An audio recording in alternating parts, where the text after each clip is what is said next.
Hello friends, నేను మీ నాగలక్ష్మిని. చింతపండు గుజ్జు ఎలా తయారు చేసుకోవాలో చెప్తాను. ఫస్ట్గా చింతపండు నానబెట్టుకొని వేడి నీళ్ళల్లో ఒక్క ఉడుకు రానివ్వండి. రానిచ్చినాక తీసి చల్లారాక ఒకసారి గ్రైండర్ వేయండి. గ్రైండ్ చేసి దాన్ని ఏం చేయాలంటే బియ్యం వడేసే గిన్నె ఉంటుంది కదా, చిల్లుల గిన్నె, దానిలో కొద్ది కొద్దిగా వేసి ఇలా అరిచేత్తో ఇలా ఇలా ఇలా అంటే అడికి గుజ్జు వచ్చేస్తుంది. పైదంతా చెత్త వచ్చేస్తుంది.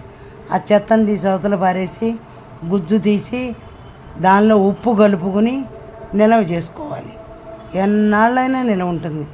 అదేం చేస్తారు, ఉప్పు కలిపేసి ఒక్కసారి స్టవ్ మీద పెట్టండి, ఎన్నాళ్ళైనా నిల్వ ఉంటుంది.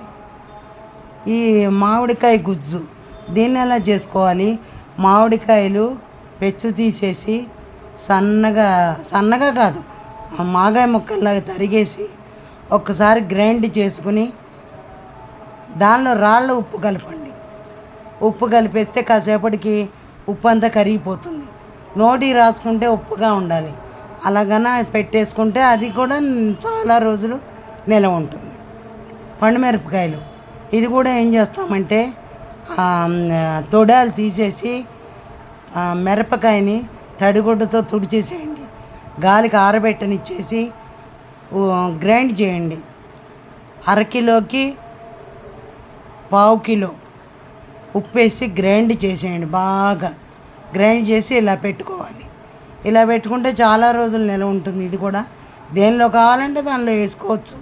చింతకాయ, గోంగూర, వంకాయ, టమాటా ఎలా కావాలంటే అలా చేసుకోవచ్చు. అది అన్నీ ఇలా నిలవబెట్టి ఉంచుకోండి.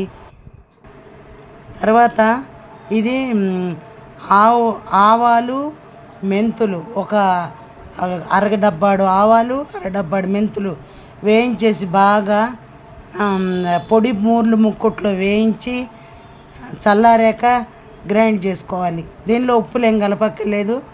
ఇలాగే డబ్బాలో పోసి నిల్వ ఉంచుకుంటే వాసన పోకుండా 4-5 నెలలు ఉంటుంది.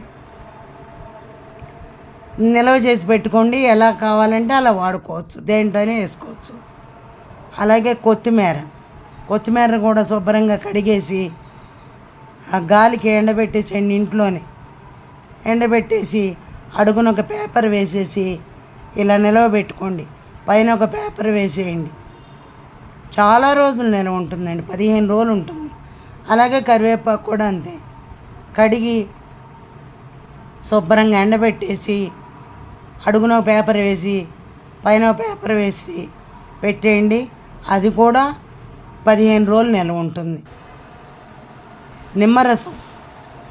నిమ్మరసం ఏం చేస్తారు, నిమ్మకాయలు తెచ్చుకోండి 2 డజన్లు, బాగా పిండేసి ఆ రసం ఉప్పేసి, ఉప్పగా ఉండాలి ఇది కూడా, ఉప్పేసి ఫ్రిడ్జ్లో పెట్టేయండి. ఎన్నాళ్ళైనా నిల్వ ఉంటుంది. ఎప్పుడు కావాలంటే అప్పుడు నిమ్మకాయ పిండుకోకర్లా, ఎప్పుడు కావాలంటే అప్పుడు రసం వేసుకోండి. దేంట్లో కావాలంటే దాంట్లో బాగుంటుంది. ఇలా నిలవ పెట్టుకుంటే అన్నీ మీకు ఈజీగా ఉంటుంది వంట. అందుకని ఈ టిప్స్ అన్నీ చెప్తున్నాను. జాగ్రత్తగా అందరూ అలా ఫ్రిడ్జ్లో స్టోర్ చేసుకోండి అందరూ.